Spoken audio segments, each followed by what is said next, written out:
नमस्कार दोस्तों, कैसे हैं आप सब। आशा करता हूं कि आप, आपका परिवार, आपके चाहने वाले सभी कुशल होंगे, सुरक्षित होंगे। टीम थिंकर व्यूज़ की ओर से आप सभी का एक अन्य बुक रिव्यू पॉडकास्ट में हृदय से स्वागत है। मित्रों, आज हम बात करेंगे एक छोटी कहानी के बारे में जिसे लिखा है सुधा मूर्ति जी ने, और उसका नाम है अ वुमन्स राइचुअल। मित्रों, सुधा मूर्ति नाम ही काफ़ी है। उन्हें किसी परिचय की आवश्यकता नहीं है। वे पारंपरिक भारतीय मूल्यों और आधुनिक मानसिकता का एक दुर्लभ संयोजन है। उनके बारे में तथ्य लगभग सर्वविदित है, और मैं उनके बारे में जो कुछ भी लिखूंगा या तो कहूंगा वह जानकारी को दोहराने के अलावा और कुछ नहीं होगा। इसलिए मैं सिर्फ बस इतना कहना चाहता हूँ कि मैं उसके व्यक्तित्व को पसंद करता हूँ, उसकी प्रशंसा करता हूँ, क्योंकि वे मुखर है। अपने विश्वासों के लिए वह खड़ी रहती है, और वह अपने पति के साथ तब खड़ी रही थी जब उन्हें उनकी सबसे अधिक आवश्यकता थी। वे ऐसी महिला है जिन्होंने जब जब पाया कि उनके साथ अन्याय हुआ है तब उन्होंने अपनी आवाज़ उठाई। उन्होंने तो श्री टाटा को पत्र लिखने का साहस भी किया था। वे पारंपरिक भारतीय महिला का प्रतीक है। श्रीमती मूर्ति की कुछ पुस्तकें उनके जीवन या उनके परिचित लोगों के जीवन में घटित वास्तविक घटनाओं को दर्शाती है। कभी कभी उन्हें नाम और स्थान बदलने की आवश्यकता हो सकती है, लेकिन अपनी कई पुस्तकों के लिए उन्होंने विवरण को वैसे ही रखा है। पेंगुइन प्रकाशन ने श्रीमती मूर्ति की लघु कथाओं को व्यक्तिगत रूप से उपलब्ध कराने का विचार बनाया तो मुझे वह बहुत ही पसंद आया, क्योंकि एक कथा संग्रह की बजाय छोटी छोटी कहानियाँ कीमत में भी सस्ती होगी और पढ़ने के लिए भी कम समय की आवश्यकता होगी, तो पाठकों का ध्यान अपनी ओर अवश्य खींचेगी। और ऐसे पुस्तकों को पाठक छोटी छोटी सफ़र के दरमियान या तो खाली समय में भी पढ़ सकते हैं। मैं सुधा जी की अन्य पुस्तक जिनके बारे में हमने अपने विचार व्यक्त किए हैं उनके लिंक्स भी नीचे डिस्क्रिप्शन में छोड़ दूंगा ताकि आप उसे पढ़ सके। जैसा कि मैंने पहले बताया, आज हम बात करेंगे उसकी लघु कहानी अ वुमन्स राइचुअल के बारे में। चलिए इस पुस्तक के मुखपृष्ठ पर एक नजर डालते हैं। मूल पुस्तक यानी कि लघु कहानी संग्रह जिससे इस कहानी को लिया गया है, उसके आवरण को यहाँ पर दोहराया नहीं गया है, बल्कि प्रकाशक ने इस उद्देश्य के लिए एक सरल चित्रण तैयार किया है। जैसा कि आप इस पॉडकास्ट के कवर में देख सकते हैं, मेहंदी या तो हीना लगाए हुए खुले हाथ काले रंग की पृष्ठभूमि में दिखाए गए हैं। हाथों को भी ग्रेस्केल इमेज में ही दिखाया गया है। अगर इन्हें रंगीन तरीके से छापा जाता तो शायद ये ज्यादा आकर्षक कवर पेज होता। तो क्या ये कवर पेज अनथॉटफुल या तो विचारहीन है? नहीं, मुझे ऐसा नहीं लगता। यह कहानी उन रस्मों के बारे में है जो हम अपने प्रियजन की मृत्यु के बाद करते हैं। दुख को दर्शाने के लिए कवर पर ग्रेस्केल का इस्तेमाल किया गया है, और वह थॉटफुल ही है।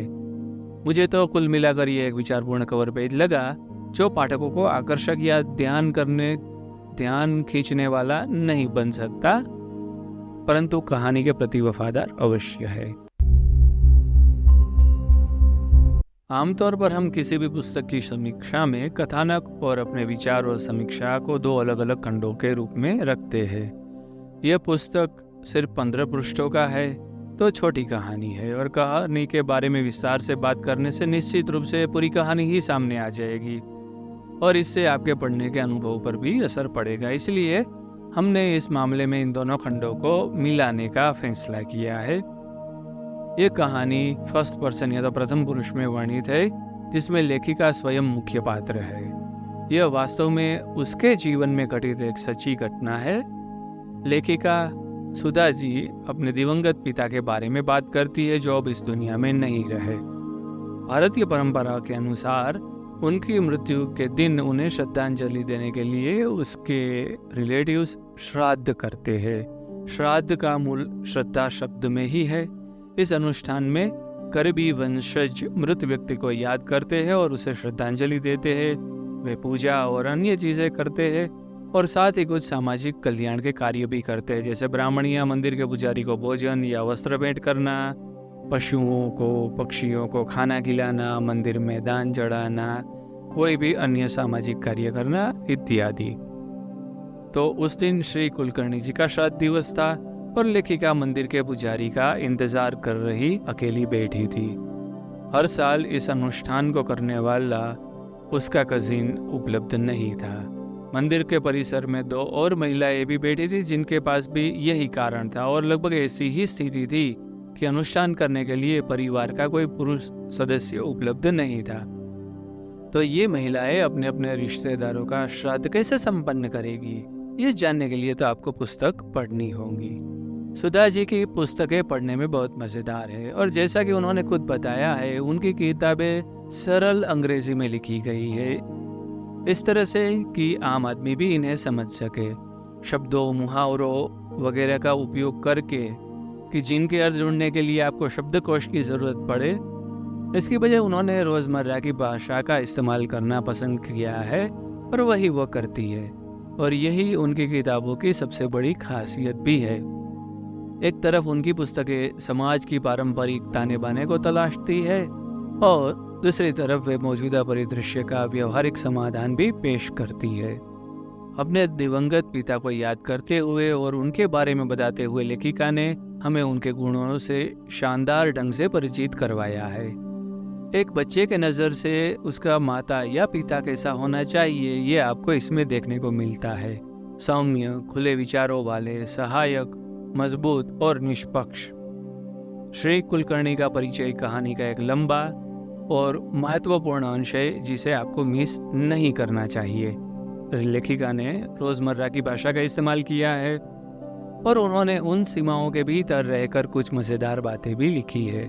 उन पंक्तियों को पढ़े जहां उन्हें याद आता है कि उन्होंने श्री टाटा को एक पत्र लिखा था और आप देखेंगे कि उन्होंने उस घटना को कितने हल्के फुल्के ढंग से तथ्यात्मक तरीके से प्रस्तुत किया है। जिस तरह से वह विभिन्न दृश्यों को दर्शाती है, यह पुस्तक की सकारात्मक विशेषता बन जाता है। मंदिर के साथ विभिन्न वित्तीय लेन देन में जब लिंग पर विचार नहीं किया जाता है तो अनुष्ठान करते समय लिंग पर, यानी कि पुरुष है या स्त्री, इस पर विचार क्यों किया जाना चाहिए, इस बारे में उनकी तार्किक बातचीत दिलचस्प है। यहाँ पुस्तकों में से मैं कुछ रोचक पंक्तियाँ कोट करूँगा जो आपको इस पुस्तक से अपेक्षित गुणों से अवगत कराएगी। Tradition is different from ritual.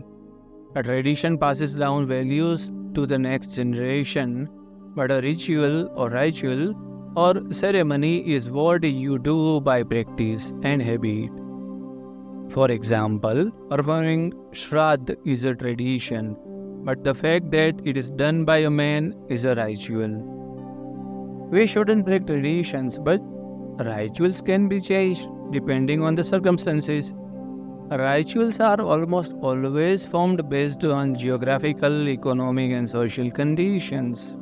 मुझे ये पसंद आया कि जिस तरह से इस पुस्तक के पात्रों को विकसित किया गया है। हम पाते हैं कि मध्यम वर्ग के ज्यादातर वास्तविक लोग इसी तरह से व्यवहार करते हैं और जीते हैं। पात्र अपनी धार्मिक मान्यताओं को बनाए रखते हैं, फिर भी तार्किक बातें करते हैं और उसका अमल भी करते हैं। यह पुस्तक इस बात पर प्रकाश डालती है कि लैंगिक समानता और नारीवाद के बारे में किस तरह की बात की जानी चाहिए।